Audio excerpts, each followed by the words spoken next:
अस्सलाम वालेकुम फ्रेंड्स। आज हम लोग सुनने जा रहे हैं एपिसोड 3 ऑफ द मीडियम और इसकी राइटर है नूर राजपूत। और हम लोग इसकी 2 एपिसोड ऑलरेडी सुन चुके हैं, लेकिन अभी तक मुझे कोई कहानी का ना क्लियर नहीं हो रही, तो मैं इसके हवाले से आपको कोई भी स्पॉइलर नहीं दूंगी।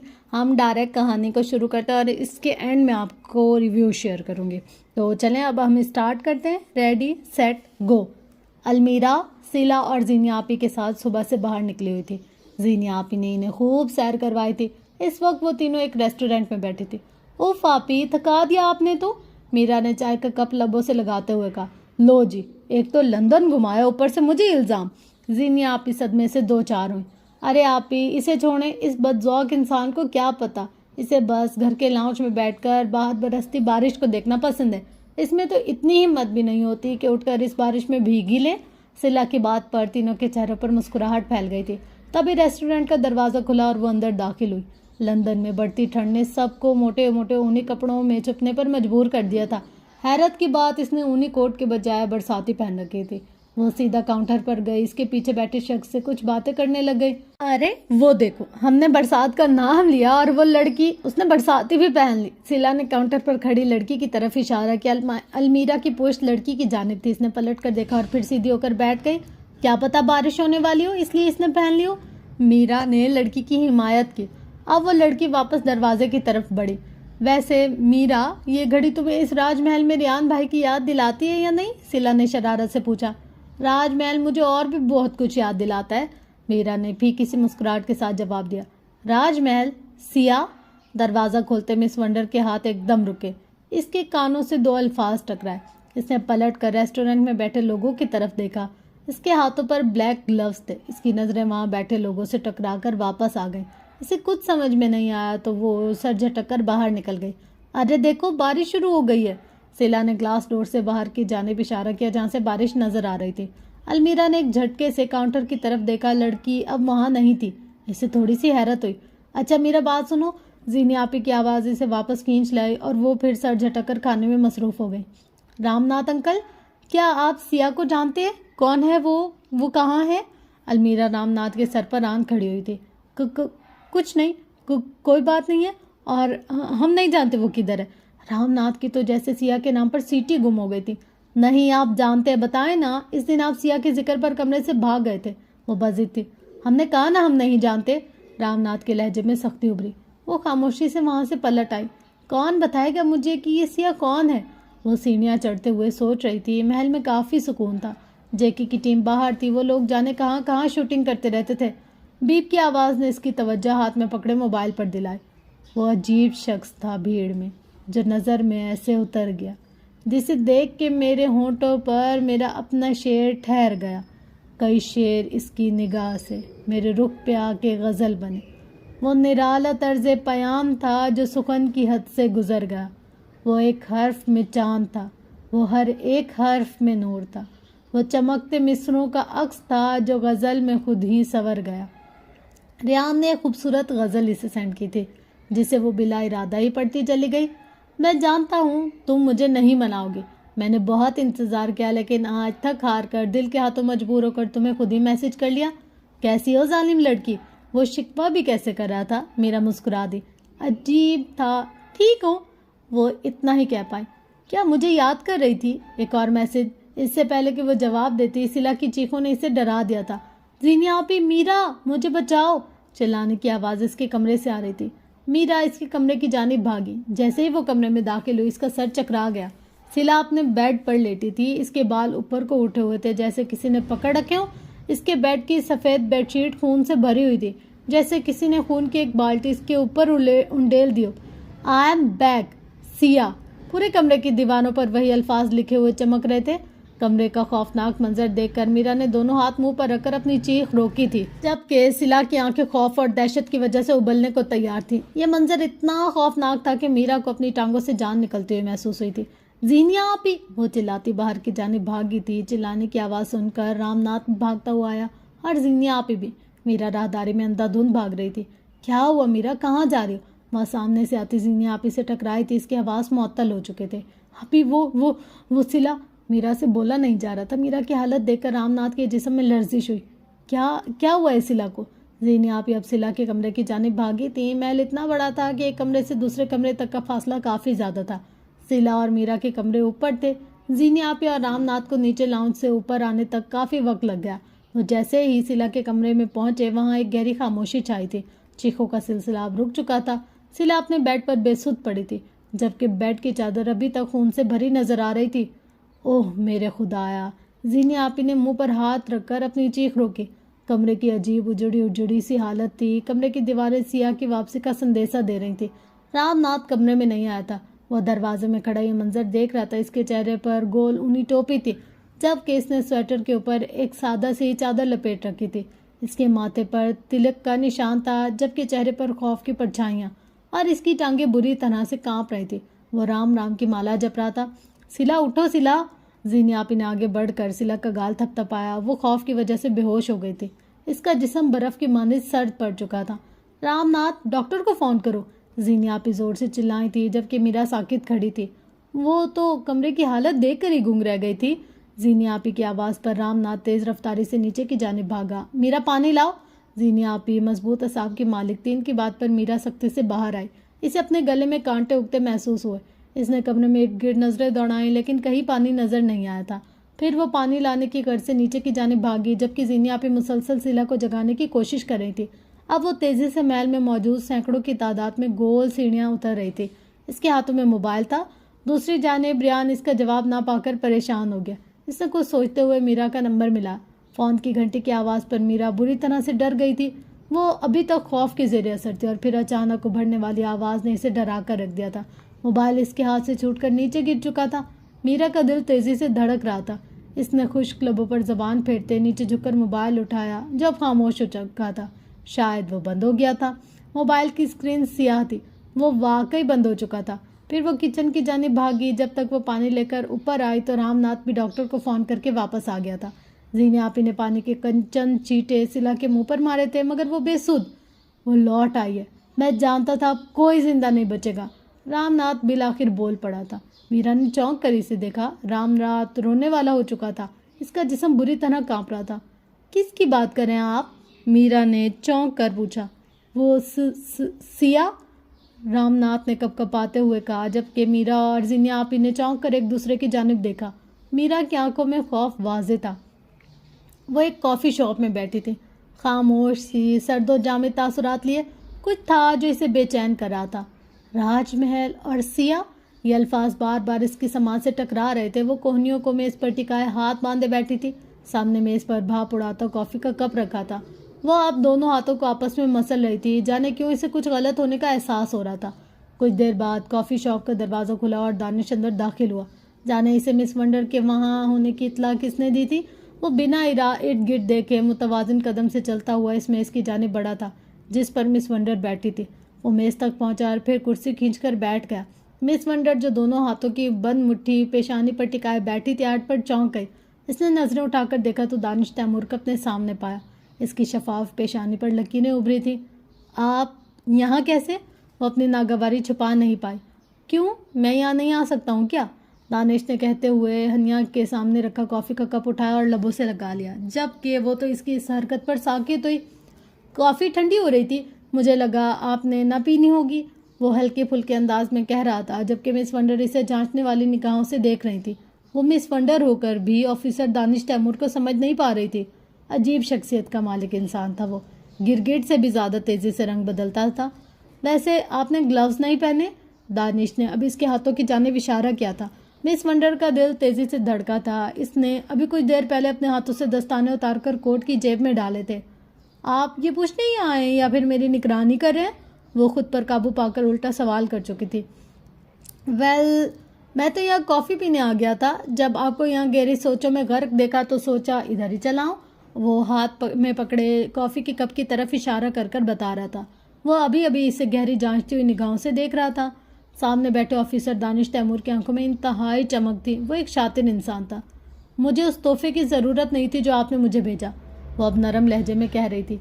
आपकी मजबूरी तो नहीं जानता, हाँ, लेकिन इतना ज़रूर जानता वो तुम्हारी मदद करेंगे। कितना पुरैतमाद था वो। मिस वंडर ने गड़बड़ा कर निगाहें चुराएं। सच ही तो कह रहा था वो। वो चाह कर भी वो तोहफा वापस नहीं कर पाई थी, क्योंकि जैसे ही वो इस दस्ताने में हाथ पहनने लगी, इसे इर्द गिर्द एक सुकून सा महसूस हुआ। देखिए ऑफिसर साहब, मैं पहले ही बहुत उलझन का शिकार हूँ, आप मुझे मज़ीद जिच ना करें। वो झुंझलाहट का शिकार थे। बताना पसंद करें कि आपकी किस उलझन का शिकार हैं आप? वो अब संजीदा सा पूछ रहा था। राजमहल, सिया, वो बेख्तियार ही बोल गई थी। दानिश तैमूर इसकी हल्की सी बड़बड़ाहट सुन चुका था। राजमहल, ये नाम पहले भी सुन चुका था वो ज़ेरे लब बड़बड़ाया तो मिस वंडर ने चौंक कर इसे देखा। क्या आप राजमहल के बारे में कुछ जानते हैं? वो बेसाख्ता पूछ बैठी। नहीं, मैं नहीं जानता, दानिश ने कुछ सोचते हुए जवाब दिया। वो पुरसोच निगाहों से मिस वंडर की जानिब देख रहा था। शायद वो इसे मज़ीद आजमाना चाहता था। कॉफ़ी शॉप ना तो ज़्यादा शोर था और ना ही लोगों का हुजूम। वो एक झटके से अपनी जगह से उठी। अरे आप कहाँ जा रही हैं? बल्कि 1000वें हिस्से में ऑफिसर दानिश तैमूर ने मिस वंडर का हाथ थामा था। मिस वंडर को तो जैसे झटका लगा। इसने घुरा कर दानिश की तरफ देखा, लेकिन इससे पहले कि वो अपना हाथ छुड़ाती, इसे एक झटका लगा। गुजरे हुए कुछ सीन किसी फिल्म की माने जिसकी आंखों के सामने चलने लगे थे। बोर्डिंग स्कूल की इमारत, मिस मार्था कमरा और मिस मार्था के सामने बैठा वो शख्स, ऑफिसर दानिश तैमूर। इसे एक झटका लगा था। वो जैसे करंट खाकर पीछे हटी। I am sorry Miss Gilani, वो बस अचानक हो गया।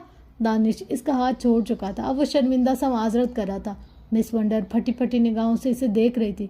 कितना बेएतबार और मतलब परस्त शख्स था वो। इस पर तहकीक करता करता वो बोर्डिंग स्कूल तक पहुंच गया था। बोर्डिंग स्कूल क्यों गए थे आप? मिस वंडर ने धड़कते दिल पर काबू पाकर दबी दबी आवाज़ में चिल्लाते हुए पूछा। दानिश तो इसकी बात सुनकर साकित रह गया। इसे अंदाज़ा नहीं था वो जान जाएगी। अपनी जानिब से उसने ये काम बड़ी होशियारी से किया था। वो बोर्डिंग स्कूल? किस स्कूल की बात करें आप? वो चाह कर भी हमवार लहजा नहीं रख पाया था। मिस्टर दानिश तैमूर, मैं आपको आखिरी बार वार्न कर रही हूँ, मुझसे मेरी ज़ात से दूर रहें, इसी में आपकी भलाई है। मिस वंडर ने गज़बनाक होते हुए उंगली उठाकर इसे वार्न किया था। गुस्से और जब्त की बाइस इसका चेहरा सुर्ख हो चुका था। दानिश कुछ कहना चाहता था, लेकिन वो झटके से पलटी और तेज तेज कदम उठाती भागने के अंदाज में कॉफ़ी शॉप से निकलती चली गई। इसके जाने के बाद दानिश तैमूर ने अपना अटका हुआ सांस बहाल किया था। वो जानता था इसके पीछे जाना फजूल है। उफ, ये लड़की तो मेरी सोच से ज़्यादा खतरनाक है। वो अपने बालों पर हाथ फेर कर रह गया। राजमहल में गहरी पुरस्रार खामोशी छाई थी। पूरा महल चांद की रोशनी में नहाया हुआ था। चांद अपने जोबन पर था। महल के अंदर मौजूद जेके की टीम भी खामोश बैठी थी। सिला कुछ देर पहले होश में आई। डॉक्टर के मुताबिक वो गहरे सदमे और खौफ की वजह से बेहोश हो गई थी। अब वो सर झुकाए लाउंज में जेके की पूरी टीम के साथ बैठी थी। सिला का कमरा कुछ देर पहले साफ किया गया था। इसके बेहोश होने के बाद इसे इसके कमरे में मुंतकिल कर दिया गया था। जेके साहब के चेहरे पर पुरसोच परछाई थी। मैं सोई हुई थी। अचानक अजीब से एहसासात के तहत मेरी आंख खुल गई। मुझे लगा जैसे कोई मेरे कमरे में मौजूद हो। मुझे शदीद ठंड का एहसास हुआ और अपने बिस्तर पर गीला गीला सा कुछ महसूस हुआ। जैसे ही मैंने उठने की कोशिश की तो किसी ने मेरे बाल हाथों से जकड़ लिए। कमरे की लाइट खुद ब खुद जलने बुझने लगी और हर तरफ खून। सिला बमुश्किल रोते हुए बता रही थी। इसे तेज़ बुखार था। पूरा जिस्म खौफ से कांप रहा था।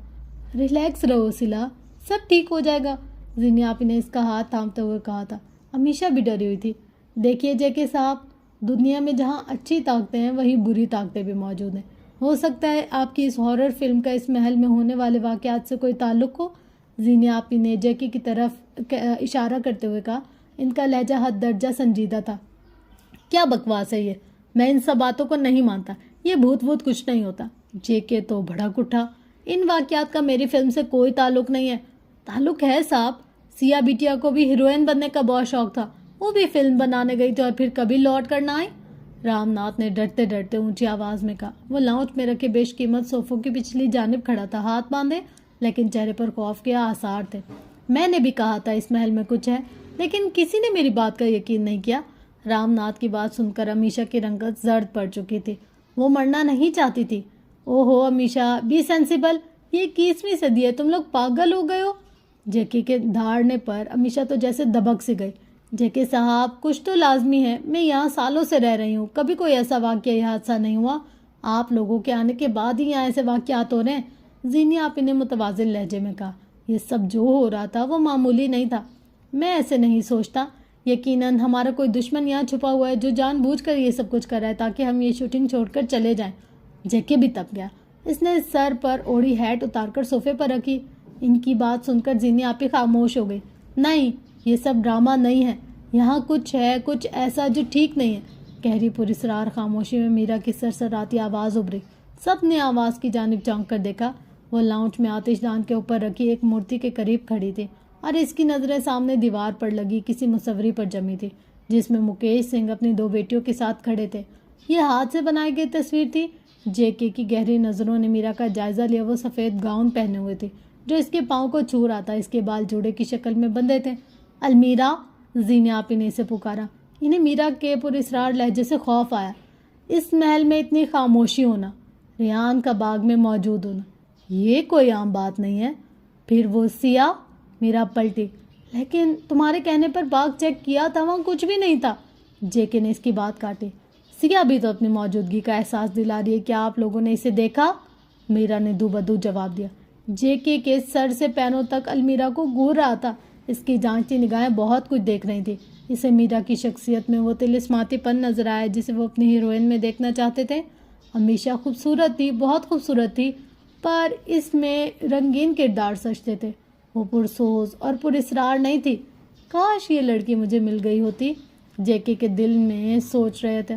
खैर, मुझे लगता है रात काफ़ी हो चुकी है, सबको अब सोने के लिए जाना चाहिए। सुबह कोई शूट नहीं होगा, सब मिलकर इस मसले का हल निकालेंगे। जेके ने अचानक बात का रुख बदल दिया। सब सर झुकाए जा चुके थे। शीला को मीरा अपने कमरे में ले गई। लाउंज धीरे धीरे खाली हो गया। वहाँ बस एक रामनाथ बैठा था। अर्जीनी आपी से कुछ हिदायत दे रही थी। ऊपर, बहुत ऊपर, 3री मंजिल पर सफ़ेद पर्दे के पीछे से 2 गहरी आंखों ने एक मंजर को गौर से देखा। फिर इन आंखों में एक शैतानी सी चमक उभरी। मुझे प्यास लगी है, अजय जाओ पानी लेकर आओ। ये स्पॉट बॉय का कमरा था जिसमें वो सभी मौजूद थे।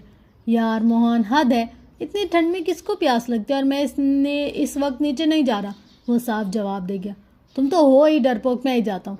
और प्यास का क्या है, कभी भी लग सकती है। तुम तो ऐसे डरे हो जैसे इस महल में कोई आत्मा भटक रही हो। मोहन गुस्से से कहता उठा और मेज़ पर रखा खाली जग उठाकर कमरे से बाहर निकल गया। ये एक लंबी राहदारी थी जिसके एक जानिब खिड़कियाँ जबकि दूसरी जानिब ग्रिल लगी थी, जिससे नीचे लाउंज का मंजर साफ नजर आता था। सीढ़ियाँ आगे जा रही थी। राहदारी में लगे बर्की कमकमे जल रहे थे जिससे महल में किसी हद तक रोशनी थी। मोहन को नींद आई थी। वो इस वक्त एक ढीले ढाले ट्राउज़र शर्ट में मलबूस था। एक ज़ोरदार जमाई लेता वो सुस्त कदमों से आगे बढ़ा था। एक अजीब सी आवाज़ उभरी और राहदारी में लैंप में लगी रोशनियाँ गुल हो गई। मोहन एक झटके से रुका। बत्तियों का अपने आप बुझना इसे साकित कर गया था। मोहन, कैसी सरसराती आवाज़, सांप की फुनकारने जैसी आवाज़। मोहन को अपने जिस्म पर कुछ रिकता हुआ महसूस हुआ। मोहन का जिस्म पत्थर हो गया था। खिड़कियों से छन कर आती रोशनी में मोहन ने अपना सांस रोककर गर्दन को थोड़ा सा झुकाकर जिस्म पर रेंगती चीज़ को देखना चाहा। वो साकित रह गया। इसके जिस्म से एक सियाह चमकीली जिल्द वाला सांप लिपटा हुआ था जो धीरे धीरे इसके गिर्द अपना हसार तंग कर रहा था। दर्द की एक लहर मोहन को अपने सीने में उठती हुई महसूस हुई। मोहन, वही सरसराती आवाज़ अब इसकी बिल्कुल अकब से उभरी थी, जैसे कोई इसके पीछे खड़ा हो। मोहन ने चीखना चाहा लेकिन आवाज़ गले में फंस कर रह गई थी। और फिर एक तेज़ हवा के झोंके के साथ सियाह रंग के लिबादे में कोई साया इसके पास से गुजरकर सामने जा खड़ा हुआ। वो हवा में मौलिक था। साया किसी लड़की का था। खौफ से मोहन की आंखें उबल कर बाहर आ गई। दूसरी तरफ जिस्म पर लिपटे सांप ने अपना पन उठाकर मोहन के मुंह के सामने किया। मोहन को अपनी टांगें बेजान होती हुई महसूस हुई। मौत का खौफ इसके रगोपे में सरायत कर गया। इसका पूरा जिस्म पसीने से नुचड़ गया और फिर मौत की देवी ने इसे अपने आगोश में लेना चाहा। सांप ने इसकी पेशानी पर डंग मारा था। मोहन की आखिरी चीख महल में गूंज कर रह गई। फ्लैट के आरामदा कमरे में पुरसुकून नींद सोई हनिया गिलानी एक झटके से उठ बैठी। इसका दिल तेजी से धड़क रहा था। इसने हाथ बढ़ाकर बेड के साथ मेज़ पर रखा हुआ लैंप चलाया। कमरे की खिड़की खुली थी। हवा चलने के बायस पर्दा हिल रहा था। शायद इसने कोई बुरा ख्वाब देखा था। ऐसे लगता है जैसे कुछ बुरा होने वाला हो, कुछ बहुत बुरा। राजमहल और सिया जैसे अल्फाज अभी तक इसकी समात में गूंज रहे थे। वो धीरे से बेड से नीचे उतरी और मुतवाजिन कदम चलती हुई खिड़की के पास आई।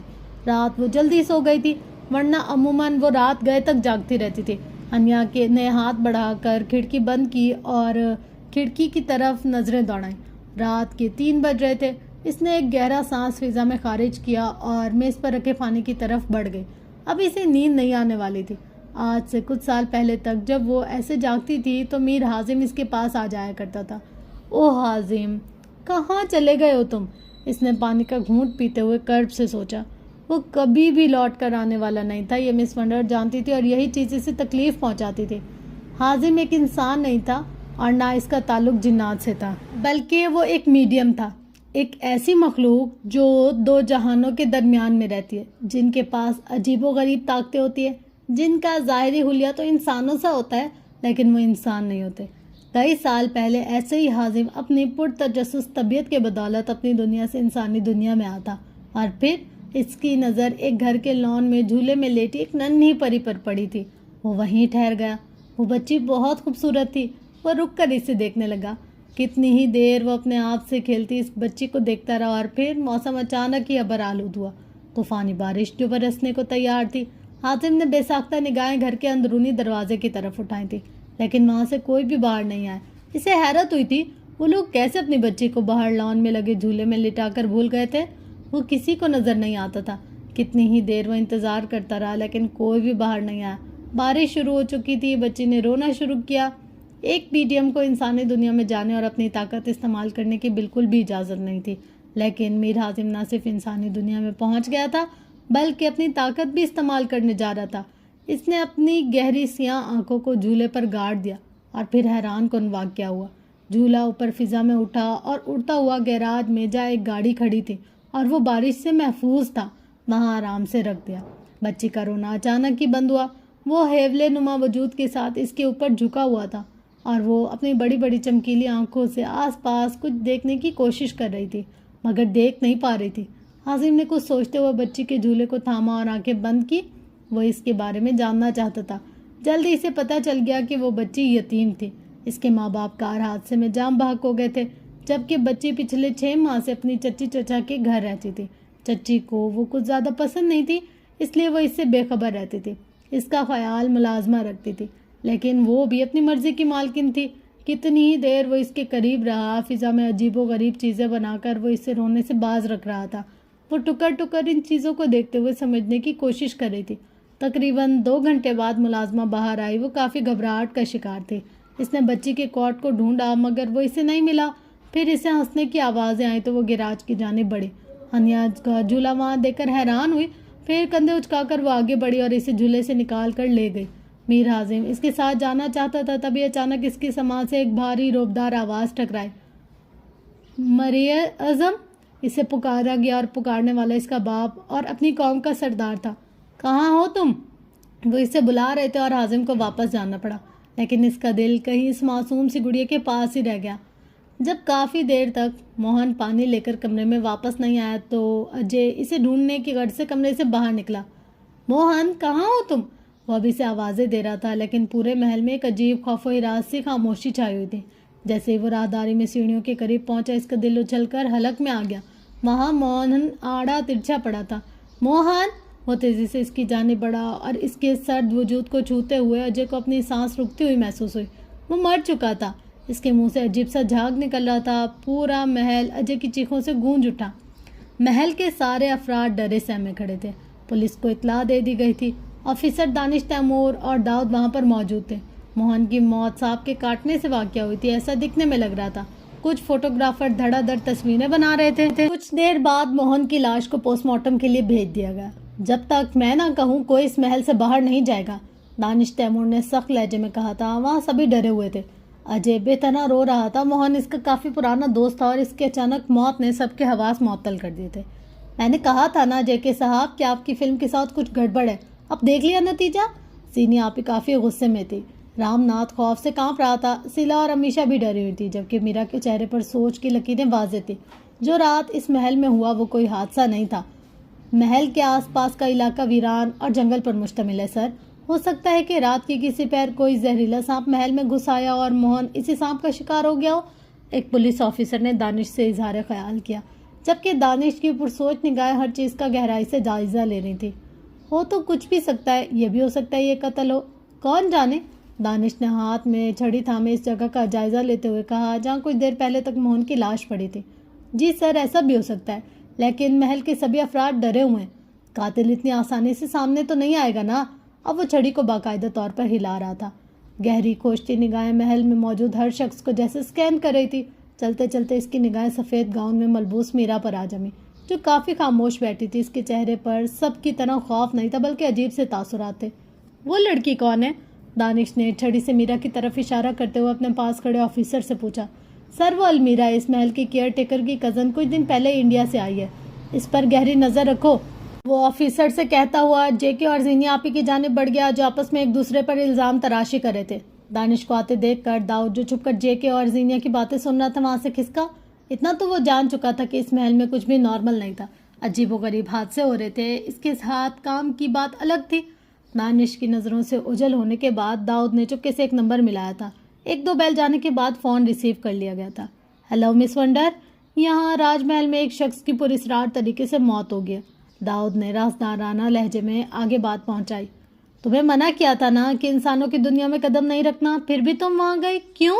मीर हाजिम को सवालों और अपने बाप की डांट का सामना करना पड़ रहा था, लेकिन वो खामोश खड़ा था। मीर हाजिम, तुम्हें आखिरी दफ़ा समझाया जा रहा है, अपनी सोच बदल लो। अगर तुम आइंदा वहाँ गए तो तुम्हारे लिए अच्छा नहीं होगा। तड़कदार आवाज़ जलाल और गुस्से से भरपूर थी। जी, ख्याल रखूँगा।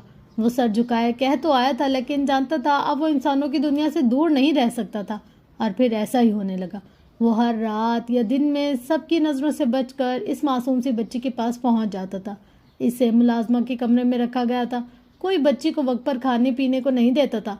वो 1 साल की भी नहीं थी। घर वाले इससे तंग थे, कोई ख्याल नहीं रखता था। और फिर एक दिन ऑर्फनेज के बाहर इसको कॉट में लिटा दिया गया था। एक खूबसूरत कॉट इसके साथ ही रखा हुआ था, जिस पर हनिया गिलानी इसका नाम चमक रहा था। और फिर कुछ ही देर बाद एक मदर आकर इसे उठाकर ले गई थी। मीर हाजिम खुश था कि वो अब एक महफूज जगह पर थी। इसने काफ़ी मेहनत से ढूंढा था जहां बच्चों का खास ख्याल रखा जाता था। ऑर्फनेज के बाद ऐसा था, गिलानी हाउस में मौजूद किसी शख्स ने इसे ढूंढने की जहमत नहीं की थी, बल्कि शुक्र मनाया गया था। जबकि इस घर से दूर हनिया इस इदारे में पलती रही थी। वो जैसे जैसे बड़ी हो रही थी, इसे महसूस होता गया कि वो अकेली नहीं थी, कोई इसके साथ रहता था। और हनिया, जो बुरे वाक़यात को वक्त से पहले देखने की सलाहियत रखती थी, वो इसे हाजिम से मिली थी। वो खुद एक मीडियम जो था। हनिया इस वक्त राजमहल के बाहर खड़ी थी। वो एक बहुत बड़ा और शानदार महल था। हनिया को यहाँ पहुँचते ही कुछ अजीबोगरीब महसूस होना शुरू हो गया था। महल के बाहर और अंदर पुलिस की एक कसीर तादाद मौजूद थी, जबकि महल के बाहर मीडिया वाले खड़े थे। हनिया ने गहरी नज़रों से महल का बाहर से जायज़ा लिया। इससे पहले कि वो अंदर की जानिब कदम बढ़ाती, दाऊद इसे अपनी जानिब आता दिखाई दिया। हेलो मिस वंडर, शुक्र है कि आप आ गई। दाऊद ने इसके करीब आते सुक्का सांस लिया। वो जल्दी जल्दी इस महल में छुपे राज को जानना चाहता था। क्या आप मुझे बताएंगे आखिर यहाँ हो क्या रहा था? मिस वंडर ने महल के अंदरूनी हिस्से की जानिब तेज तेज कदम बढ़ाते हुए पूछा। दाऊद इसके साथ चल रहा था। पिछले कुछ दिनों से महल में किसी हॉरर फिल्म की शूटिंग चल रही थी। फिल्म बॉलीवुड इंडस्ट्री की है। मशहूर डायरेक्टर जेके इस वक्त अपनी पूरी टीम के साथ महल में मौजूद है। और रात जेके की टीम में से एक स्पॉट बॉय की सांप के काटने के बदौलत पुरस्कार तरीके से मौत वाक़ हो गई। लेकिन वो जैसे सांस लेने को रुका। मिस वंडर को वहां देखकर कुछ पुलिस वालों ने बुरा सा मुंह बनाया था, जबकि कुछ रश्क भरी निगाहों से इसे देख रहे थे। लेकिन क्या? मिस वंडर ने रुकते हुए पूछा। मुझे पता चला इस महल में कुछ और वाक़यात भी हो रहे हैं। हो ना हो किसी भूत वूत का चक्कर है? दाऊद ने राजदाराना लहजे में सरगोशी की। इसकी बात सुनकर मिस वंडर इस बात में सर हिला गई। वो दानिश की वजह से यहाँ नहीं आना चाहती थी, लेकिन राजमहल का नाम सुनकर वो खुद को रोक नहीं पाई। और वो आपके बॉस, वो क्या कहते हैं इस बारे में? इसका इशारा दानिश की जानिब था। दाऊद समझ गया। वो भी खामोश है। पोस्टमार्टम की रिपोर्ट का इंतजार किया जा रहा है। अलबत्ता दानिश ने एक लड़की पर नजर रखने को कहा है। दाऊद ने मिस वंडर को सच बता दिया था। मुझे लगता है कि आपके इस कज़न प्लस बॉस को लड़कियों से या तो एलर्जी है या कोई पुरानी दुश्मनी, जो हर वक्त इन पर नजर रखने और इनकी निगरानी करने पर मामूर रहते हैं। मिस वंडर अपने लहजे की तल्खी छुपा नहीं पाए थे। मेरा भी यही ख्याल है, दाऊद मुस्कुराया। कुछ देर बाद वो लोग महल के अंदर मौजूद थे। दानिश मिस वंडर को देख चुका था, लेकिन खिलाफे तवक्का इसने कुछ नहीं कहा था और ना वो अब इन दोनों की तरफ गया था। हनिया अब इस जगह पर मौजूद थी जहां मौन की लाश पड़ी थी। इस जगह को चौक की मदद से वाज़ेह किया गया था। वो कुछ महसूस नहीं कर पा रही थी। यही मसला था इसका। कभी वो चाहकर भी कुछ जान नहीं पाती थी और कभी कभी चीज़ें खुद ब खुद इसके सामने खुलती जाती थी। वो हर चीज़ को छूकर देख रही थी, लेकिन इसे कुछ महसूस नहीं हुआ। रात वहाँ क्या हुआ वो देखना चाहती थी, लेकिन इसकी छठी हिस्स जैसे सो गई थी। क्या हुआ? आप कुछ परेशान है? दाऊद इसकी बेचैनी महसूस कर गया था। इसकी बात सुनकर हनिया ने एक गहरा सांस फिजा में खारिज किया। मैं चाह कर भी कुछ महसूस नहीं कर पा रही, इसने बेबसी से कहा था। कोई बात नहीं, ज़बरदस्ती नहीं, आप पुरसुकून रहें। दाऊद ने नरम सी मुस्कुराहट के साथ कहा। इसे हनिया बिल्कुल अपनी बहन नाइमा की तरह लगती थी। वो दोनों सीढ़ियां उतरते हुए नीचे आए। दाऊद दानिश के इशारे पर इसकी जानिब बढ़ गया, जबकि हनिया सीढ़ियों के ऐन सामने वाली दीवार में नस्ब शीशे की बड़ी सी खिड़की में जा खड़ी हुई। अभी इसे वहां खड़े कुछ ही देर गुजरी थी जब अजीब से एहसास के तहत इसने पलट कर देखा।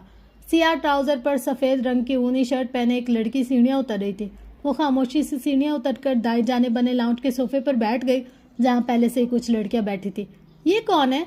दानिश की बात सब सुनकर दाऊद इसके करीब आया तो इसने अलमीरा की जानिब इशारा करते पूछा, ये है अलमीरा? यही है वो लड़की जिस पर दानिश को शक है? आप खुद सोचे, देखने में इतनी मासूम सी है, भला वो किसी को नुकसान पहुंचा सकती है? दाऊद बिना ब्रेक बोलता था।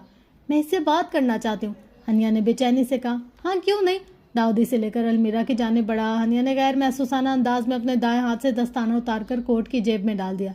ये मिसेस जीनिया का शान है, इस महल की केयर टेकर, और ये एक्ट्रेस अमीशा है, जबकि ये दोनों मिसेस जीनिया की कज़न से सिला और अलमीरा।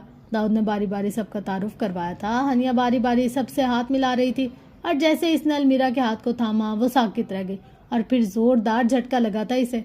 हनिया के कराने की आवाज़ वाज़े सुनी जा सकती थी। इसकी आंखें सुर्ख हो चुकी थी, जबकि मीरा नॉर्मल थी। मंदिर, घंटियां, मूर्ति के सामने रक्स करती एक लड़की, गिटार थामे एक लड़का, हॉकी उठाए मीरा को गुस्से से डांट कर जाता एक और लड़का। कितने ही मंजर इसकी आंखों के सामने घूम गए थे।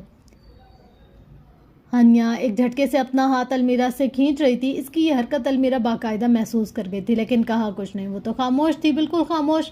अलबत्ता कलाई पर बंदी घड़ी पर मिस हनिया गिलानी की नज़र नहीं पड़ सकी थी। मुझे घर जाना होगा, वो वापस पलटी थी। क्यों, क्या हुआ? आपकी तबीयत ठीक है ना? दाऊद को परेशानी ने घेरा था। मिस वंडर कभी किसी ऐसी पुरस्कार जगह को यूं छोड़कर नहीं भागी थी और ना इसके चेहरे पर कभी इतनी दहशत उभरी थी। इस वक्त इसका चेहरा जर्द दिखाई दे रहा था। हाँ मेरी तबीयत ठीक है, लेकिन मुझे अभी यहाँ से जाना होगा, शाम में मिलते हैं। वो ज़बरदस्ती मुस्कुराहट चेहरे पर सजाए बोली और फिर बिना दाऊद की बात सुने राजमहल से भागने के अंदाज में निकलती चली गई। दाऊद ने हैरत से इसे जाते देखा था और दानिश ने इसकी तरफ इशारा करके मिस वंडर के जाने की वजह पूछी तो वह गंदे उचका कर रह गया। ये लड़की कौन थी? मिस वंडर के जाने के बाद अलमीरा ने सिला से सवाल किया। इसके चेहरे पर उलझन फैली थी। पता नहीं, शायद कोई रिपोर्टर हो या फिर पुलिस वालों से ताल्लुक है। सिला ने गहरा सांस फिजा में खारिज करते कहा। इसे लग रहा था वो लोग लंदन आकर फंस गए, मुसीबतें बढ़ती जा रही थी। मनाजिर अलमीरा का कज़न, जबकि सिला का बड़ा भाई था। वो अलमीरा से 4 साल बड़ा था। अलमीरा और मनाजिर बचपन से एक दूसरे से मंसूब थे। अलमीरा इसे बहुत चाहती थी। पहले तो मनाजिर भी ठीक था, लेकिन फिर अचानक सब बदल गया। मनाजिर को हॉकी खेलने का जुनून था। अलमीरा की नज़र में वो वाहिद ऐसा लड़का था जो क्लीन शेव में अच्छा लगता था। इस रात मौसम बहुत ख़राब था। सरे शाम ही सियाह बादलों ने आसमान पर डेरा जमाया हुआ था। इस रोज़ मनाजिर को हॉकी के टूर्नामेंट पर जाना था और वो इसके लिए बहुत पुरजोश था। मनाजिर, कहाँ की तैयारी है? दादो ने इसे रात की इस पैर तैयार होते देखा तो पूछा। दादो, दुआ कीजिएगा, अगर मैं आज अच्छा खेला तो यकीनन इंटरनेशनल टीम में जाके मेरे रास्ते साफ हो जाएंगे। वो पुरजोश सा बता रहा था। चेहरे पर खूबसूरत से रंग थे, यूँ जैसे इंसान अपनी मंजिल के बहुत करीब पहुंचकर खुश होता है। लेकिन तुम रात की इस पहर बाहर नहीं जाओगे, आज तो वैसे भी अमावस की रात है, तुम बाहर नहीं जाओगे। दादो ने छड़ी पर जोर डालते जो इनके बाएं हाथ में थी और दाहिने में मौजूद तस्बीह के दाने गिराते सख्त लहजे में कहा, अरे दादो, ऐसा कुछ नहीं होता, बस दुआ करें आप, आज सब ठीक हो जाए। इसने दादो के दोनों कंधों पर जोर डालते कहा और फिर दादो के मना करने के बावजूद भी वो इस रात मैच खेलने चला गया। और सुबह के करीब घर वालों को जो खबर सुनने को मिली थी वो सबके पैरों तक से जान निकाल गई थी। मनाजिर का रात पुराने मंदिर के पास एक्सीडेंट हो गया था। इसकी कार की हालत बहुत ख़राब थी। इसे देखकर लगता ही नहीं था कि इसे चलाने वाला बच गया होगा, लेकिन मनाजिर बच गया था। जब से हनिया राजमहल से वापस आई थी इसकी हालत काफ़ी बुरी थी। इसका पूरा जिस्म बुखार में फंक रहा था। इसे अपने पूरे वजूद में दर्द की अजीब सी टीसें उठती हुई महसूस हो रही थी। वह इस मौसम में भी बार बार ठंडा पानी पी रही थी। इसके अंदर आग सी जल रही थी। जब उसे सुकून न मिला तो बेसाख्ता उसकी आंखों से आंसू निकल आए। वो अपने बाएं हाथ से दाहिने हाथ को जोर जोर से दबा रही थी, लेकिन दर्द कम होने का नाम नहीं ले रहा था। अभी वो इसी हालत में तड़प रही थी जब मोबाइल पर होने वाली बेल ने इसकी तवज्जो अपनी जानिब मबजूल करवाई। हनिया ने फ़ोन उठाकर देखा तो दाऊद का नंबर स्क्रीन पर चमक रहा था। हेलो मिस वंडर, आप ठीक हैं? जैसे इसने फ़ोन उठाया तो दाऊद की परेशान सी आवाज़ उभरी थी। दाऊद, मैं तुमसे मिलना चाहती हूँ, अभी इसी वक्त। इस वक्त सब ठीक है ना? दाऊद के चेहरे पर परेशानी की लकीरें गहरी हुई। नहीं, कुछ ठीक नहीं है, तुम जल्दी से मिलो, इससे पहले कि देर हो जाए। ठीक है, मैं आता हूँ, आप परेशान ना हो। दाऊद ने इसे तसल्ली दी थी। फ़ोन बंद कर दिया जबकि हनिया अब अपने अपार्टमेंट में बेचैनी से टहल रही थी। हे हज़म, हनिया ने तकलीफ़ की शिद्दत से इसे पुकारा और फिर कुछ ही पल गुजरे थे जब इसे अपने बाजू में सुकून उतरता महसूस हुआ। दर्द धीरे धीरे ख़त्म होता जा रहा था। इस रात मनाजिर बच तो गया लेकिन वो पहले जैसा नहीं रहा। वो बिल्कुल खामोश हो गया। इसके चेहरे अजीब किस्म की सख्ती छाई रहती थी। वो सबसे उखड़ा उखड़ा रहने लगा और अलमीरा से तो इससे नफरत सी हो गई। वो अक्सर व बेशतर पुराने मंदिर के करीब पाया जाता था। वो बीमार रहने लगा था। इसके जिस्म से खून धीरे धीरे जैसे खुश्क हो रहा था लेकिन वो किसी की सुनता ही नहीं था। जहाँ इसे अलमीरा नजर आती वो मुंह फेर लेता। नाजिर, तुम आजकल कहाँ गुम रहने लगे हो? किसी से बात नहीं करते हो, ना घर में नजर आते हो, ना मैच खेलने जाते हो। तुम होते कहाँ हो?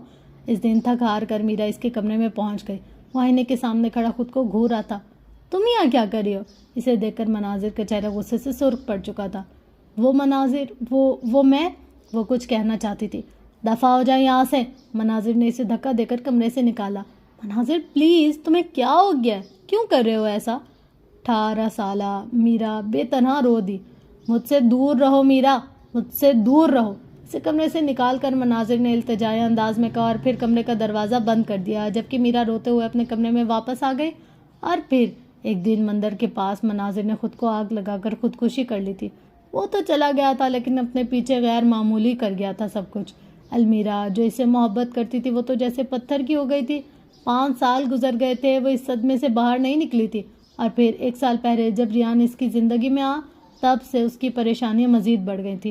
वो जितना इससे दूर रहना चाहती थी वो इतना इसके करीब आ रहा था। हनिया और दाऊद इस वक्त हनिया का पसंदीदा कॉफ़ी शॉप में बैठे थे जो हनिया के अपार्टमेंट के करीब ही थी। हनिया ने जो कुछ भी दाऊद को बताया था इसे सुनकर दाऊद साकित रह गया। कॉफ़ी शॉप भर की कमकमों से जगमग कर रही थी। कॉफ़ी शॉप के ग्लास डोर से बाहर गुजरती गाड़ियाँ अजीब सा मनाजिर शोर पेश कर रही थी। या आप क्या कह रहे हैं मिस वंडर? ऐसा कैसे हो सकता है? दाऊद ने इसकी पूरी बात सुनने के बाद हैरत से पूछा था। इसके चेहरे पर भी पेशानी की रमक वाज़ेह थी। मैं सच कह रही हूँ, इस लड़की की जान खतरे में, बल्कि इसके साथ कुछ और लोगों की भी जान खतरे में है। वो लोग भी अपनी जान से हाथ धो बैठेंगे। हनिया ने संजीदा लहजे में कहा। लेकिन दानिश इस बात पर कभी यकीन नहीं करेगा। दाऊद ने पहलू बदला। मुझे इस शख्स को यकीन दिलाना भी नहीं है। आप कुछ ऐसा करें कि मुझे कुछ वक्त के लिए राजमहल में रहने की इजाज़त मिल जाए। मुश्किल काम है, मुझे दानिश से बात करनी पड़ेगी। दाऊद ने सर खुजाते जवाब दिया। यह ऑफिसर दानिश तैमूर मेरे हर रास्ते की रुकावट क्यों बन रहा है? वो चाह कर भी अपने लहजे की तलखी और नागवारी नहीं छुपा पाई थी। इसकी आवाज़ किस कदर धीमी थी लेकिन बहुत वाज़ेह और साफ थी क्योंकि हर रास्ता और हर चीज़ ऑफिसर दानिश तैमूर से टकरा कर गुजरती है। जवाब दानिश की तरफ से आया था। दोनों ने चेहरे का रुख मोड़कर बाएं जानिब देखा। वो जैकेट की जेबों में हाथ ठूसे पुरसुकून सा खड़ा था। दाऊद के दिल की धड़कन अचानक ही तेज हुई। वो यहाँ दानिश को बता कर नहीं आया था लेकिन वो कैसे भूल गया था? वो दानिश तैमूर था। इसके इर्द गिर्द पत्ता भी हिलता तो वो इसकी खबर रखता था। मेरे ख्याल से मुझे अब जाना चाहिए, हनिया खड़ी होते हुए कह रही थी। वो दानिश से खार खाने लगी थी। बैठ जाए मिस वंडर, मैं इंसानों को काटता नहीं हूँ। अजीब सा लहजा था इसका। हनिया ने दाऊद की तरफ देखा जिसने बैठने का इशारा किया था। वो ना चाहते हुए भी बैठ गई थी। तो क्या बातें की जानी थी? दानिश ने कुर्सी को उल्टा करके रखा और इसकी पुश्त वाला हिस्सा आगे की जानिब था जिस पर वो दोनों हाथ जमाए इस पर थोड़ी रखकर बैठ चुका था। अंदाज बहुत ही हल्का फुल्का था। हनिया गिलानी को कभी कभी वो शख्स हैरान कर देता था। पहले इसे वो गिरगिट लगता था जो पल भर में रंग बदल लेता था, लेकिन अब इसे अंदाजा हुआ तो वो गिरगिट के साथ साथ एक घाघ शिकारी भी था। और फिर यहाँ तो मामला दाऊद और मिस हनिया गिलानी का था जो आजकल इसे मशकूक लग रहे थे। कुछ बातें जाती होती है, हर एक को नहीं बताई जाती। बर्फ सा सर्द लहजा था मिस वंडर का। अच्छा तो ये बात है? दानिश ने सोचते हुए इस बात में सर हिला दिया। अगर मैं तुम लोगों की टीम में शामिल हो जाऊं तो फिर क्या मुझे तुम दोनों अपनी टीम में शामिल होने का मौका दोगे? वो चेहरे पर मुस्कान सजाए पूछ रहा था। वो दानिश तैमूर जिसके पास किसी से बात करने का वक्त नहीं होता था, वो इन 2 लोगों की टीम में शामिल होने का कह रहा था जिन्हें वो बेवकूफ़ समझता था। दाऊद को इसकी ज़हनी तवाज़ुन पर कोई शक सा था जबकि मिस्टर वंडर ने आंखें सुकेड़ कर इसे देखा। हो सकता है इसी बहाने मैं आपकी राजमहल जाने और वहां रहने में मदद कर सकूं। दानिश ने एक आंख दबाते हुए कहा तो मिस वंडर सिटपटा गई। इसे दानिश से इस दर्जा बेतकल्लुफ़ी का अंदाज़ा नहीं था। इस लम्हे हनिया गिलानी ने एतराफ़ किया था कि वो शख्स रूप बदलने में गिरगिट को भी पीछे छोड़ सकता था। पहले ये बताओ कि पोस्टमार्टम की रिपोर्ट आई कि नहीं? दाऊद ने राजमहल से आने के बाद बाकी वक्त मलिया के साथ गुजारा था, इसलिए इसे रिपोर्ट का अंदाज़ा नहीं था। हाँ, पोस्टमार्टम की रिपोर्ट के मुताबिक मोहन की मौत सांप के काटने से वाक़या हुई। दानिश ने सादा से लहजे में बताया। देखा, मैंने कहा था ना ऐसा ही होगा, तुम बिला वजह मिस अलमीरा पर शक कर रहे थे, दाऊद ने पुरजोश लहजे में कहा। लेकिन सोचने की बात यह है कि महल के अंदर सांप घुसा कैसे। दानिश ने उठते हुए कुर्सी सीधी की और फिर मुहज़्ज़िब अंदाज में सीधा होकर बैठ गया। जाहिर सी बात है, वो इलाका ही ऐसा है। महल से कुछ फासले पर एक बहुत बड़ा बाग है, इसके अलावा आसपास घने जंगलात हैं, वहाँ सांप नहीं होंगे तो कहाँ होंगे? मिस वंडर ने तनक कर पूछा। हाँ, आपने बिल्कुल ठीक फरमाया मिस वंडर, लेकिन कई और पहलू हैं जिन पर हमने गौर नहीं किया। वो क्या? दाऊद ने ताज्जुब से पूछा। वो दानिश की सोच जानने की सही कर रहा था। रामनाथ का कहना है कि पिछले 30 सालों से महल में वो रह रहा है और आज तक ऐसा कभी नहीं हुआ कि राजमहल में कोई सांप घुसा। हालांकि वो इलाका जहरीले सांपों से भरा हुआ है, दानिश ने कहना शुरू किया। और इसकी वजह क्या है? सांप राजमहल में क्यों नहीं जाते? मिस वंडर भी चौकन्नी हो गई थी, क्योंकि पिछले 30 साल या शायद इससे भी पहले से राजमहल की खिड़कियों और दरवाज़ों पर बाकायदा लौंगदार चीनी की स्प्रे की जाती थी, और ये ऐसी चीज़ें हैं जो सांपों को महल से दूर रखती है। इस स्प्रे को किसी भी जगह पर किया जाए तो सांप इस जगह से दूर भागते हैं। हो सकता है रामनाथ कल रात स्प्रे करना भूल गया हो, दाऊद ने नुक्ता पेश किया। नहीं, स्प्रे की गई थी, इसके सबूत हासिल कर चुका हूँ मैं, दानिश ने जवाब दिया। लेकिन सांप तो दिन के वक्त भी महल में दाखिल हो सकता है ना? मिस वंडर जाने क्या जानने की सही कर रही थी। हो सकता है, लेकिन जहाँ तक मेरा ख्याल है एक शाम में की गई स्प्रे अगले 24 घंटों तक पुरअसर रहती है, और फिर कल रात शाम होते ही राम ने बाकी मुलाजमों के साथ मिलकर स्प्रे कर दी थी और खिड़कियाँ दरवाजे अच्छे से बंद किए थे। जब मोहन की मौत वाक़या हुई, स्पॉट बॉय अजय के मुताबिक खिड़कियाँ खुली हुई थी। वो तो हवा से भी खुल सकती है। हाँ बिल्कुल, लेकिन जहाँ तक मुझे लगता है रामनाथ इस कदर वहमी और शकी इंसान है कि वो 10-10 बार एक खिड़की को चेक करता होगा, दानिश ने दाऊद की बात का जवाब दिया। राजमहल इतना बड़ा है कि सांप कहीं से भी वहाँ दाखिल हो सकता है। महल के हर कोने में तो स्प्रे नहीं की जाती होगी। आखिर आप कहना क्या चाहते हैं? मिस वंडर झंझला उठी। ये भी तो हो सकता है कि कोई सांप को इस महल में लाया हो, दानिश ने राजदाराना अंदाज में सरगोशी की। दाऊद और मिस वंडर दोनों चौंक गए। वो वाकई एक ज़हीन ऑफिसर था, मिस वंडर ने एतराफ़ किया। भाई, होने को तो कुछ भी हो सकता है, लेकिन मुझे लगता है कि जो दिखाया जा रहा है वो सच नहीं है। इस सच के पीछे कुछ छुपा हुआ है, दानिश ने दोनों हाथ खड़े करते हुए कहा, जैसे वो इन्हें मज़ीद उलझाना न चाहता हो। तभी एक हेवला सा कॉफ़ी शॉप में दाखिल हुआ और तेज़ी से इन तीनों की जानिब बढ़ा और मिस वंडर के पीछे जाकर रुक गया और ज़ोरदार सांस की आवाज़ उभरी थी। और मिस वंडर ने झटके से पलट कर देखा, वो वहाँ किसी की मौजूदगी महसूस कर चुकी थी। क्या हुआ? दानिश कुछ और भी कह रहा था जब दाऊद ने मिस वंडर के चेहरे के बदलते तासुरात को देखकर पूछा। वो हेवला तेज़ी से इन तीनों से दूर हो रहा था। कुछ नहीं, इसने उलझन ज़्यादा लहजे में कहा और दोबारा इन दोनों की तरफ मुतवज्जा हो गई। तो मिस्टर दानिश तैमूर, आप बताएं मुझे इस महल में रहने की इजाज़त कैसे मिलेगी, क्योंकि मुझे लगता है कि वहाँ किसी की जान खतरे में। मिस वंडर अपने मतलब की बात पर आए। वो हेवला अब चलता हुआ दानिश की तरफ आया था। कुछ देर वो वहाँ खड़ा इनकी बातें सुनता रहा और फिर जिस तेज़ी से आया था इसी सरहद से कॉफ़ी शॉप से बाहर निकल गया। पीछे वो तीनों अहम मामला तय करते रहे कि कब किसने क्या करना था, क्योंकि जितना ये केस सीधा नज़र आता था इतना सीधा नहीं था। वो अपने कमरे में लगे इस पुरस्रार आईने के सामने खड़ी थी जिसे वो अपने साथ लाया था। आईने के अंदर एक अजीब खौफनाक सी हवेली का मंजर नज़र आ रहा था। किसने किया वो सब? आखिर किसने? हमारा शिकार एक इंसान है। अगर वहाँ भीड़ जमा हो गई तो तुम अपना काम कैसे करोगे? तो मुझे बाहर से कैसे निकालोगे? वो गुस्से से फंकार रही थी। जबकि वो बिना पलके झपकाए आईने में देख रहा था। मैं कोशिश कर रहा हूँ, मैं जल्दी तुम्हें आज़ाद करवा लूँगा, इसने यकीन दिलाना चाहा। कब? आखिर कब? हमारे पास ये आखिरी मौका है। अगर ये गंवा दिया तो तुम मुझे अगले 100 सालों तक भी नहीं निकाल पाओगे। वो अजियत से चिल्लाई थी। वो खामोश खड़ा रहा। मैं तुम्हारी जान हूँ ना, तुम अपनी जान के लिए इतना भी नहीं कर सकते? अब की बार इसके लहजे में दुख की आमेजिश थी, मसनूई दुख। हाँ, मैं अपनी जान के लिए किसी की भी जान ले सकता हूँ, वो मोहब्बत भरे लहजे में बोला था। मैं जानती थी तुम मुझे बचा लोगे, क्योंकि तुम मुझसे बहुत मोहब्बत करते हो। वो अब जैसे झूम उठी थी। इसे अपने शिकार पर पूरा भरोसा था। वो इसे कभी नहीं छोड़ने वाला था। इससे पहले कि वो मज़ीद कुछ कहती, कमरे में फ़ोन की घंटी बज उठी। इस पर छाया तिलिस्म एक झटके से टूटा और वह हड़बड़ाकर फ़ोन की जानिब बढ़ा। मिस वंडर जैसे ही लॉक खोलकर अपार्टमेंट में दाखिल हुई तो एक अजीब से एहसास ने इसे घेर लिया था। वो कोट उतारकर दरवाजे के पीछे लटकाती तेज़ी से किचन की जानिब बढ़ी। किचन की हालत देखकर इसके 14 तबक रोशन हो गए थे।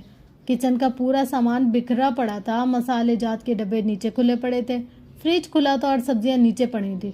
ओह मेरे खुदाया, मिस वंडर को अपना सर चकराता महसूस हुआ। इसका मतलब मैंने जो कॉफ़ी शॉप में महसूस किया वो सच था। वो हड़बड़ा गई थी। फिर इसकी नज़र केचप के बड़े से डब्बे पर पड़ी जिसमें टमाटो केचप थी। वो अब खाली था और एक और छोटा सा पैकेट था जो शेल्फ पर रखा था, लेकिन वो भी खाली था। वो एक झटके से किचन से बाहर निकली।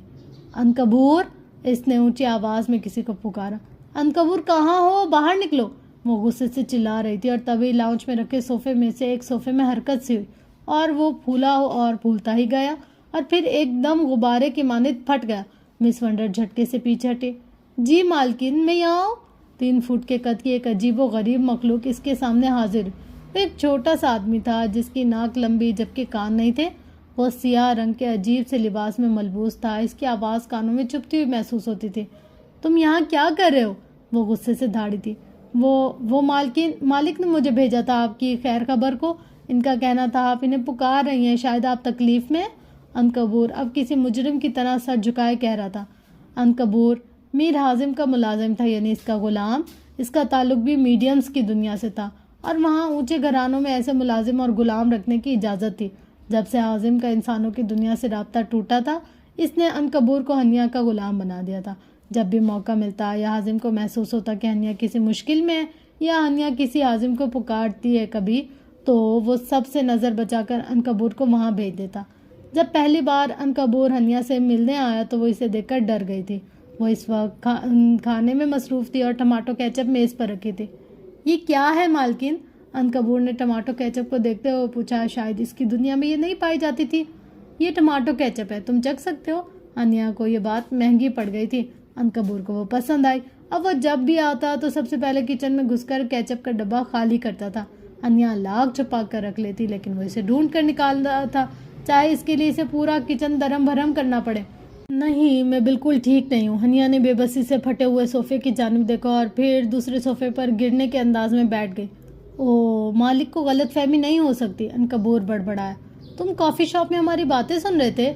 अचानक वो सीधी वो मालकिन, वो लड़का आपको तंग करता है, मैं यही जानने गया था। आप फिक्र ना करें, आज के बाद वो आपको तंग नहीं करेगा। यकीनन इसका इशारा तैमूर की जानिब था। तुमने क्या किया अनकबूर? अनिया जैसे चिल्लाई थी। वो अनकबूर को अच्छे से जानती थी। वो इसे तंग करने वालों की ज़िंदगी अजीरन कर देता था। कुछ नहीं, शायद मैं गलत बोल गया। अनकबूर ने अपने मुंह पर हाथ रखा जबकि अनिया की लाने का चेहरा जर्द पड़ चुका था। मुझे लगता है मुसीबतें और परेशानियां मेरा पीछा करती रहती हैं। मैं जहाँ भी जाती हूँ वहाँ ही मुसीबतें बढ़ जाती हैं। मेरा फ़ोन कान से लगाया मलाल से कह रही थी। इसे मोहन की मौत का ताल्लुक खुद से जुड़ा हुआ महसूस होता था। ऐसे क्यों सोचती है तुम? रियान ने सवाल किया था। इसके लहजे में मोहब्बत की मिठास थी। मैं ऐसा नहीं सोचना चाहती रियान, लेकिन हालात वाक़यात मुझे मजबूर कर देते हैं। मीरा ने एक गहरी सांस फिजा में खारिज की थी। वह अपने कमरे की बालकनी में खड़ी थी। रात की इस पहल महर से बाहर गहरी तारीकी छाई थी। इसे कुछ नज़र नहीं आ रहा था सिवाय आसमान पर टिमटिमाते सितारों के। ठंडी हवा इसे सुकून बख्श रही थी। मैं अब बहुत जल्द तुम्हारे पास आ रहा हूँ। मेरा सब फिर से ठीक हो जाएगा, तुम पुरसुकून हो जाओगी। मीरा रियान के लहजे में छुपी पूरी इसरारियत को महसूस नहीं कर पाई थी। शायद वे इस पर यकीन करने लगी थी। शायद रियान की मोहब्बत से जीना सिखा रही थी। हाँ, जल्दी आ जाओ, हम सबको तुम्हारी ज़रूरत है। यहाँ कुछ ठीक नहीं है, मीरा ने मान से कहा था और दूसरी तरफ वो शख्स एक पल को साकित हुआ। अच्छा ठीक है, अब तुम सो जाओ, सुबह बात करेंगे। और हाँ, वो घड़ी अपनी कलाई से मत उतारना। शबा खैर। वो इसकी बात सुने बिना ही फ़ोन बंद कर चुका था और इसी पल मीरा की नज़र ने कुछ अजीब सा देखा था। एक मध्यम सी रोशनी बाग की जानिब बढ़ रही थी, यूं जैसे किसी ने मशल थाम रखी हो। क्योंकि अंधेरे की वजह से किसी का वजूद दिखाई नहीं दे रहा था। मीरा एक पल के लिए साकित हुई। रात के इस पहर खौफनाक बाग में जाने की हिम्मत कौन करेगा? मीरा ने पल भर को सोचा, क्या मुझे इसके पीछे जाना चाहिए? वो अभी सोच ही रही थी, पीछे से उभरने वाली आवाज पर उछल पड़ी। मीरा! इसने झटके से पीछे मुड़कर देखा। सिला इसके पीछे खड़ी थी, सवालिया नजरों से इसे ही देख रही थी। क्या हुआ, तुम यहाँ क्यों खड़ी हो, वो भी रात की इस पहर? सिला ने सवाल किया। वो सिला, वो बाग में? मीरा ने इस वजूद की जानिब इशारा किया जो मशल थामे अंधेरे बाग की जानिब बढ़ रहा था और फिर वो साकित रह गई। वहां पर अब कुछ नहीं था जहाँ कुछ देर पहले जलती रोशनी नजर आ रही थी। शायद वो जो भी था बाग में दाखिल हो चुका था। क्या हुआ बाग को? सिला ने बेख्तियारी सवाल पूछा। वो पहले ही काफी डरी हुई थी और अब मीरा ने तासुरात से इसे मजीद खौफ में मुब्तला कर दिया था। मीरा ने एक गहरा सांस फिजा में खारिज किया और खुद को पुरसुकून करते हुए जवाब दिया, कुछ नहीं, तुम बताओ क्या हुआ, सब ठीक है ना? वो बालकनी का दरवाज़ा बंद करती कमरे में आ गई। मुझे भूख लगी है, मैं अकेले नीचे नहीं जाना चाहती थी, तुम मेरे साथ चलोगी? सिला मासूमियत भरे लहजे में पूछ रही थी। मीरा को इस पर प्यार आया। हाँ चलूंगी, इसमें पूछने वाली क्या बात है? वो दोनों कमरे से बाहर निकल आई थी। वैसे तुम्हारी भूख का कोई टाइम टेबल नहीं है, जब दिल चाहे मुँह उठाकर आ जाती है। मीरा ने इसका खौफ दूर करने के लिए बात का रुख बदला। अब भूख तो किसी भी वक्त लग सकती है, इसमें क्या कर सकती हूँ मैं? सिला ने बेचारगी से कहा। वो दोनों लंबी सांप की आंख जैसी सीढ़ियाँ उतर रही थी, जबकि इनके पीछे दो आंखें चमक रही थी और इन्हें घूर रही थी। दानिश जब अपने कमरे में सोने के लिए गया तो काफ़ी थका हुआ था। अभी से बिस्तर पर लेटे कुछ ही देर गुजरी थी जब इसे अपने कमरे में किसी की मौजूदगी का एहसास हुआ। इसकी हिस्सियात भी बहुत तेज थी। वो एक झटके से उठ बैठा और अकाबी नज़रों से कमरे में चारों जानिब देखने लगा। पहला ख्याल जो इसके जहन में वो किसी मुजरिम का था। अभी वो हर चीज़ को गौर से देख ही रहा था जब इसके कमरे में रखी शेल्फ जो फाइलों से भरी हुई थी एक धमाके की आवाज़ से नीचे गिर गई। धमाका इतना ज़ोरदार था कि दानिश का दिल उछलकर हलक में आ गया। शेल्फ कुछ फासले पर रखे शीशे के मेज़ पर गिरा था। कमरे में कांच के टुकड़े फैल गए। वो एक झटके से बेड से नीचे उतरा। इसका दिल जोर जोर से धड़क रहा था और फिर जैसे कमरे में अफरा तफरी फैल गई। हर चीज़ अपनी जगह से फिजा में ऊपर उठ रही थी। दानिश की तो हैरत के बायस आंखें फटी की फटी रह गई। इसे लग रहा था शायद वो कोई ख्वाब देख रहा है। कमरे की चीज़ें आपस में टकरा रही थी। कौन है यहाँ और ये सब क्या हो रहा है? वो एक बहादुर ऑफिसर था। खुद के खौफ पर काबू पाते इसने गुस्से से धाड़ते हुए पूछा। कमरे में एकदम ही गहरी खामोशी छा गई। हर चीज़ फिजा में मुअल्लक अपनी जगह साकित रह गई। दानिश के लिए ये सब खौफनाक से ज़्यादा हैरान कुन था। ये खामोशी कुछ ही पलों की थी।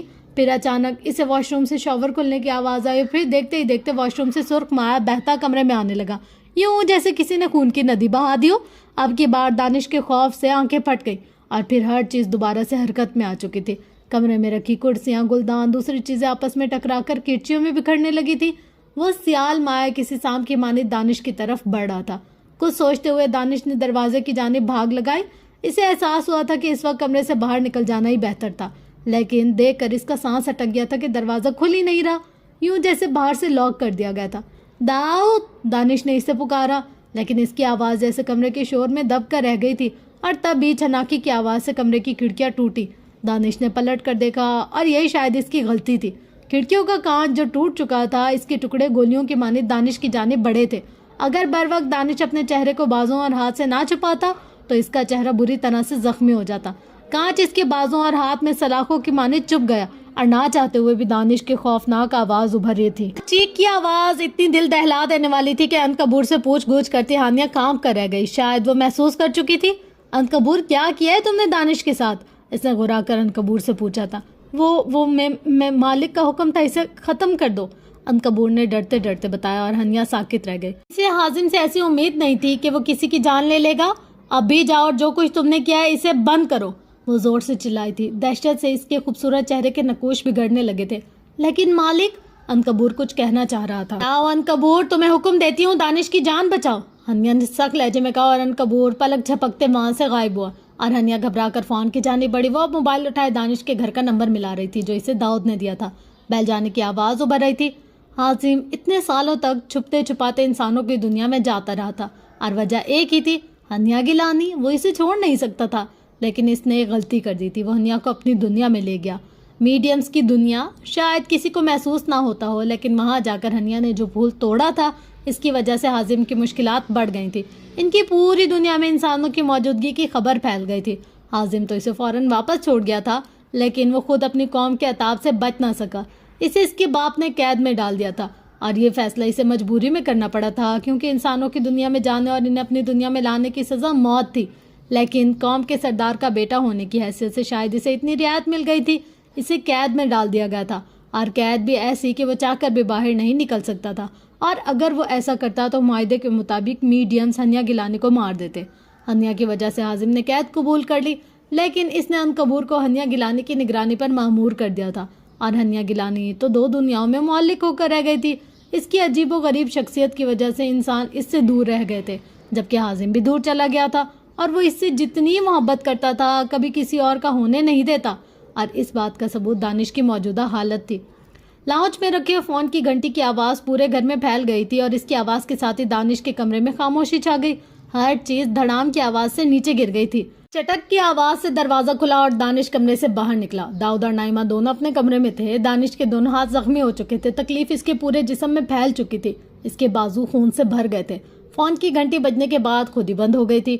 दानिश लाउंज में रखे सोफे पर बैठ गया। इसका दिमाग बुरी तरह घूम गया था। ये सब क्या था? दानिश को अपने दिमाग की रगें फटती महसूस हुई थी। वो मजबूत असाब का मालिक इंसान चटक कर रह गया था। इस वक्त वो किसी को बुला भी नहीं सकता था। तभी लाउंज में एक हेवला सा उभरा और दानिश की जानिब बढ़ा। वो सोफे पर बैठा करा रहा था। वो हेवला अनकबूर था, जो हनिया के अलावा किसी और को नजर नहीं आता था। वो चलता हुआ दानिश के करीब गया और इसकी जानिब हल्की सी फूंक दे मारी। देखते ही देखते दानिश अपने हवास खोता गया और गहरी गनूदगी में डूबता चला गया। सुबह नाइमा की आंख खुली तो इसने दानिश को लाउंज के सोफे पर सोते पाया था। इसे हैरानी हुई थी, आज तक कभी ऐसा नहीं हुआ था कि दानिश अपने कमरे के अलावा कहीं सोया हो। दानिश भाई, नाइमा ने इसके करीब पहुंचकर इसे उठाया था। दानिश भाई, आप यहाँ क्यों सो रहे हैं? नाइमा ने दोबारा पुकारा था। दानिश हड़बड़ा कर उठ बैठा। इसने झटके से अपने हाथों की जानिब देखा, जो सही सलामत थे। इसके चेहरे के खौफ के आसार थे। क्या हुआ भाई? नाइमा ने परेशानी से पूछा। दानिश कुछ अजीब सा रवैया जाहिर कर रहा था। हाँ, कुछ नहीं। वो एक झटके से उठ खड़ा हुआ। सब कुछ ठीक था। फिर वो बिना कुछ जवाब दिए अपने कमरे की जानिब बढ़ गया। नाइमा ने ताज्जुब से इसे जाते देखा और फिर कंधे उचकाकर किचन की जानिब चली गई। दानिश जैसे अपने कमरे में दाखिल हुआ, वो हैरत से साकित रह गया। इसका कमरा पहले की तरह साफ सुथरा था। हर चीज़ अपनी जगह पर सलामत रखी थी। वो धीमे धीमे कदमों से चलता वॉशरूम तक आया और अंदर झांक कर देखा। अंदर कुछ भी नहीं था। दानिश ने एक गहरा सांस लिया और तने हुए असाब ढीले पड़े। क्या वो सब ख्वाब था? अब वो खुद से सवाल कर रहा था। लेकिन अगर वो ख्वाब था तो मैं बाहर कैसे गया? दानिश का दिमाग एक बार फिर घूम गया। तब अचानक इसके जहन में एक झमाका हुआ। हनिया गिलानी? इसके लब फड़फड़ाए। ओह मेरे खुदाया! दानिश अपना सर थाम कर बैठ गया। अनकबूर, तुमने अच्छा नहीं किया। तुम किसी इंसान को तकलीफ कैसे दे सकते हो? हनिया गहरे सदमे से दो चार थी, जबकि अनकबूर सर झुकाए खड़ा था। मालकिन, वो शख्स आपको तकलीफ पहुंचा रहा था। अनकबूर ने शर्मिंदा लहजे में जवाब दिया। ये तुम्हें किसने कहा? क्या मैंने तुम्हें बुलाया था? वो दबी दबी आवाज में चिल्लाई। लेकिन आपने मालिक को पुकारा था और आपकी तकलीफ में वो देख ही नहीं सकते। अनकबूर ने पलकें उठाई और फिर फौरन झुका ली। तो किसने कहा कि मुझे तकलीफ देने वाला शख्स दानिश तैमूर है? वो सवाल कर रही थी, लेकिन अनकबूर के पास जवाब नहीं था। जाओ अनकबूर, चले जाओ, और जब तक मैं ना बुलाऊं यहाँ मत आना। हनिया ने गुस्से से चेहरे का रुख मोड़ लिया। वो अनकबूर से शदीद नाराज थी। मुझे माफ कर दें, अनकबूर ने भोला सा मुंह बनाते हुए कहा। अनकबूर जाओ, हनिया ने जब से मुठ्ठियां बीचते हुए कहा। इसने आज तक हाजिम और अनकबूर का अच्छा रूप देखा था। इसे जरा सा भी अंदाजा नहीं था कि वो किसी इंसान की जान भी ले सकते थे। मालिक आपसे बहुत मोहब्बत करते हैं, अनकबूर ने धीमे लहजे में कहा। हनिया ने जब से आंखें बंद की। मैंने कहा चले जाओ जाओ, मैं तुम्हारी मालकिन हूँ, और जब तक मैं तुम्हें ना बुलाऊं तुम वापस मत आना, चाहे तुम्हें भेजे या ना भेजे, समझ आई? हनिया ने सख्त लहजे में कहा और अनकबूर ने इस बात में सर हिला दिया। वो कुछ कहना चाहता था। हनिया का सुर्ख चेहरा देखकर खामोश हो गया और फिर खामोश हवा में तहलील होकर गायब हो गया। इसके जाने के बाद हनिया के लब हल्के से कपकपाए थे। इसे अनकबूर बहुत अजीज था। वह इससे मानूस हो चुकी थी, लेकिन इसकी इस हरकत ने हनिया को बहुत दुख पहुंचाया था। और दानिश, वो जाने किस हालत में था।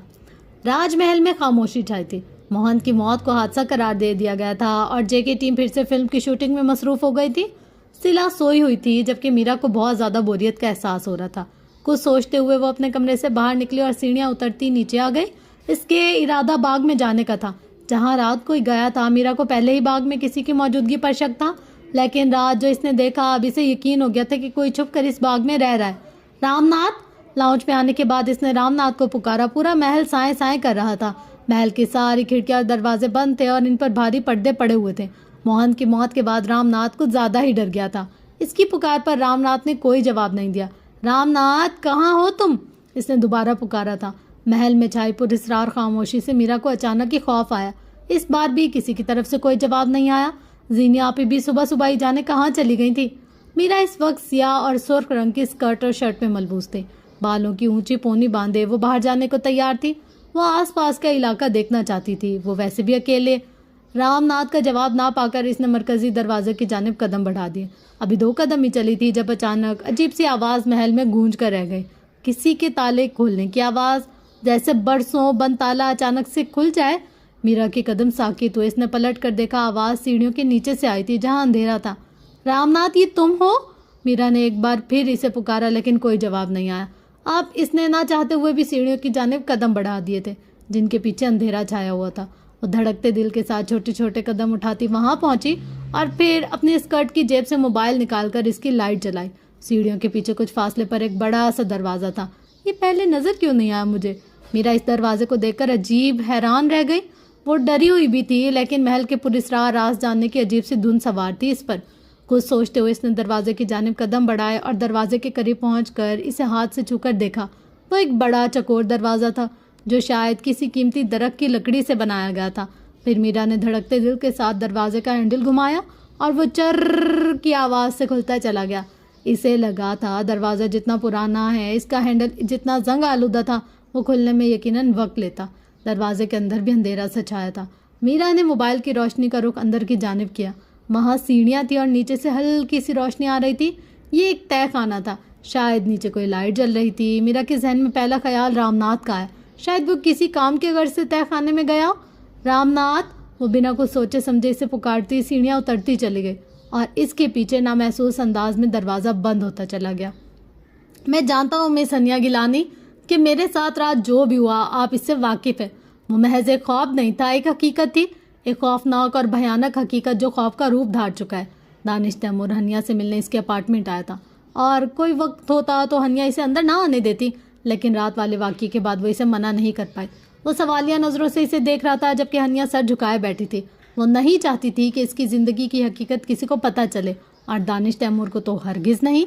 आप खामोश क्यों हैं मिस हनिया? मेरे सवाल का जवाब नहीं, ये सब क्या है? वो चाह कर भी अपने लहजे की तलखी को छुपा नहीं पाया। मैं नहीं जानती आप किस ख्वाब और किस हकीकत की बात करें ऑफिसर। दानिश तैमूर, ये आपका ज़ाती मामला है, आप खुद सुलझाना चाहिए ना। हनिया ने सर से लहजे में जवाब दिया। इसकी बात सुनकर दानिश ने भवें सुकेड़ कर इसे देखा। इसकी खोजती निगाहें सामने बैठे मिस वंडर के तासुरात जानने की भरपूर कोशिश कर रही थी।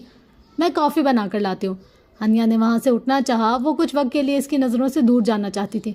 वह ऑफिसर दानिश तैमूर के सामने कमज़ोर नहीं पड़ना चाहती थी। मेरा ज़ाती मामला तुमसे जुड़ा है मिस हनिया, समझ क्यों नहीं रही हो तुम? वह अचानक कि आपसे तुम पर आ गया। झटके से इसका हाथ थाम कर इसे जाने से रोका। हनिया ने चौंक कर इसे देखा और फिर इसके हाथ को, जिससे इसने हनिया की कलाई थाम रखी थी। मेरे सवालों का जवाब दिए बिना आप कहीं नहीं जा सकती। इसका लहजा धीमा हुआ था। वो खुद पर काबू पाने की कोशिश कर रहा था। इससे पहले कि हनिया कोई जवाब देती, दानिश को एक करंट सा लगा और इसने झटके से हनिया का हाथ छोड़ दिया।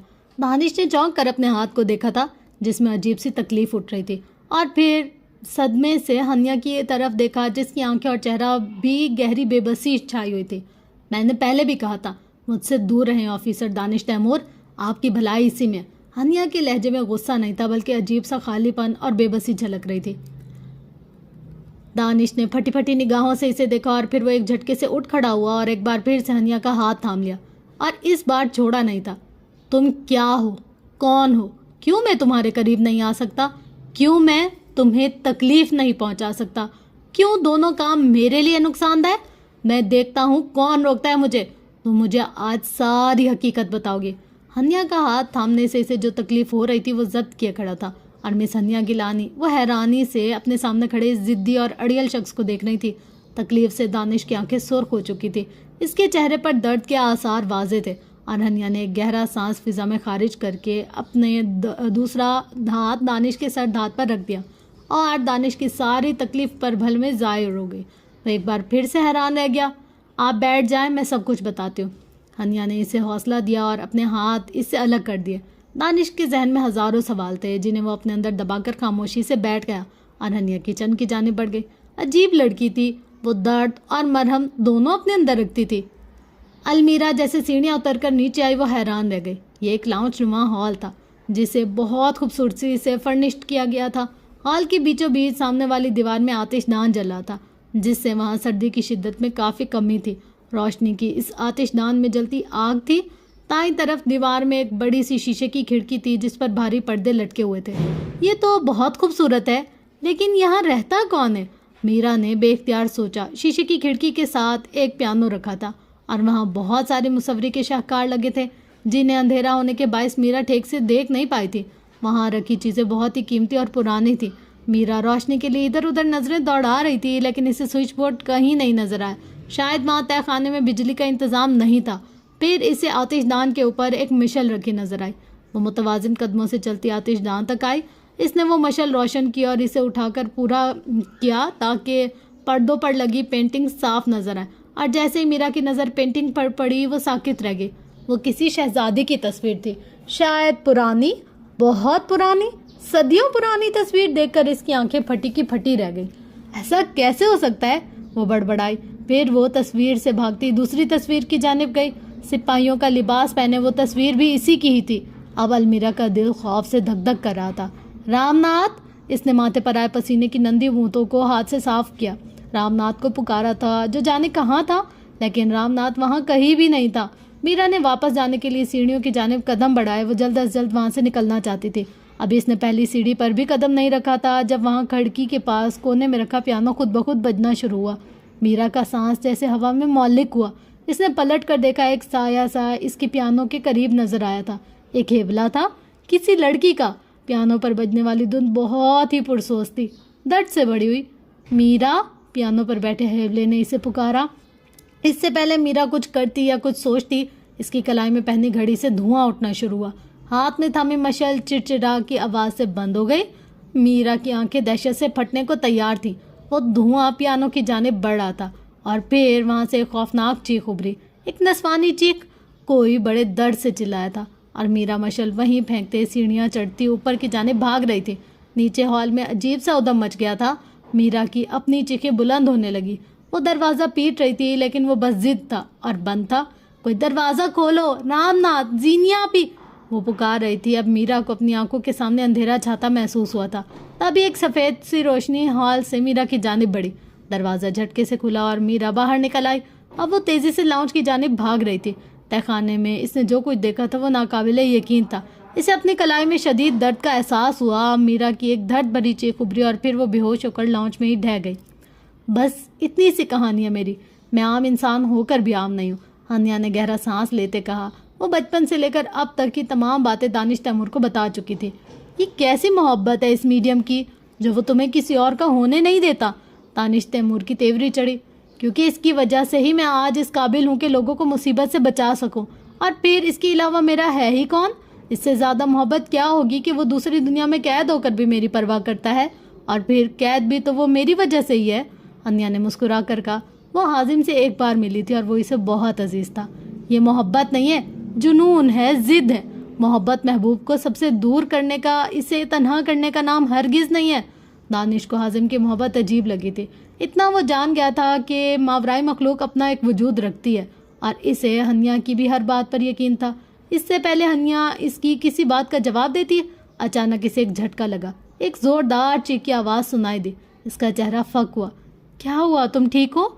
दानिश ने इसके जर्द पड़ते चेहरे को देखते हुए पूछा। कुछ ठीक नहीं है, मुझे राजमहल जाना है अभी, हनिया ने वहशत ज़दा चेहरे के साथ कहा। हाँ, मैं वहाँ की केयर टेकर से बात कर चुका हूँ, आओ तुम्हें वहाँ छोड़ देता हूँ, दानिश ने इसकी परेशानी भांपते हुए कहा। और हनिया ने इस बात में सर हिला दिया। कुछ देर बाद वो दानिश की गाड़ी में राजमहल की जानिब रवाना थे। हनिया काफ़ी परेशान नजर आ रही थी। ओहो फ्रेंड्स, ये थी आज की एपिसोड। होप्स हो कि आपको मज़ा आया होगा। अच्छा, या तो इससे अगली एपिसोड लास्ट होगी या उससे अगली लास्ट होगी। मैंने कहा था ना कि ये नॉवेल को इतना ज़्यादा लंबा नहीं है, मतलब बहुत ही छोटा सा नॉवेल है, और कोशिश करूँगी कि आप लोग के साथ जल्द अज जल्द शेयर कर लूँ। अच्छा, और अब बात करते हैं इस नॉवेल के हवाले से।